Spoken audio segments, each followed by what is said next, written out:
বিসমিল্লাহির রহমানির রহিম। সকল পোল্ট্রি খামারি ভাই ও বন্ধুরা, আসসালামু আলাইকুম। আশা করি সবাই ভালো আছেন। আমরা কম খরচে বাঁশ দিয়ে তৈরি লেয়ার মুরগির খাঁচা তৈরি করে থাকি। তো যদি কোনো খামারি ভাইয়ের প্রয়োজন হয়, স্ক্রিনে নাম্বার দেওয়া আছে, এই নাম্বারে যোগাযোগ করলে আমাদের কাছ থেকে খাঁচা তৈরি করে নিতে পারবেন। আমরা দক্ষতার সাথে বিভিন্ন জেলায় জেলায় গিয়ে খাঁচা তৈরি করে থাকি। আমাদের ঠিকানা হচ্ছে গাইবান্ধা জেলা। দেখেন, যত্ন সহকারে আমরা খাঁচাগুলো সেটিং করেছি,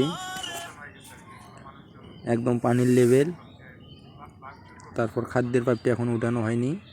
তো যদি কোনো খামারি ভাইয়ের ভিডিওটি দেখে ভালো লাগে, অবশ্যই একটা লাইক, কমেন্ট এবং শেয়ার করবেন। আজ আসি, আবারও সামনে ভিডিও নিয়ে আসতেছি। ধন্যবাদ।